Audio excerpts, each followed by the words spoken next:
At first sight, the village of Kodok seems to be a pocket of peace and tranquility in war-torn South Sudan. The River Nile is an important source of livelihood and identity for the Shilluk, South Sudan's fourth largest tribe.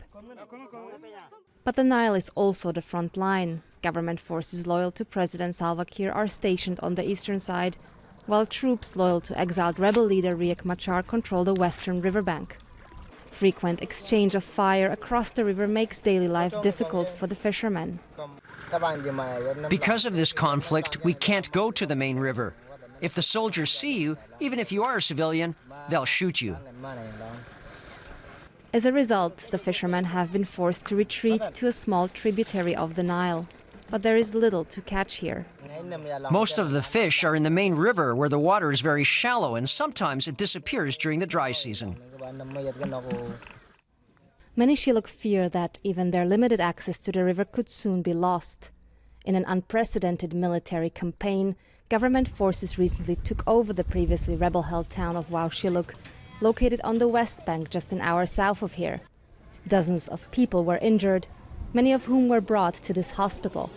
Nobody knows how many were killed. Officials blame the rebels for provoking the assault, but this rebel soldier says government forces attacked first. The campaign is seen as an attempt to seize land that belongs to the Shilluk. I'm not fighting because of politics. I'm fighting because of the land. If somebody came to take your land, would you accept that? Or would you fight back? While the men are staying behind to fight, women and children have fled further inland and away from the river that is their source of livelihood.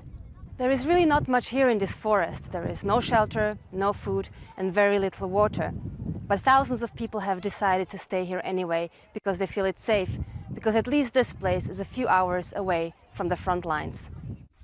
Water is particularly scarce. 20,000 people share 3 small water points like this one. For weeks, exhausted families with small children have been sleeping under trees, surrounded by the few belongings they managed to salvage when fleeing their homes. The situation is exhausting. I don't know where part of my family is. Some of them ran in other directions, and I'm alone here.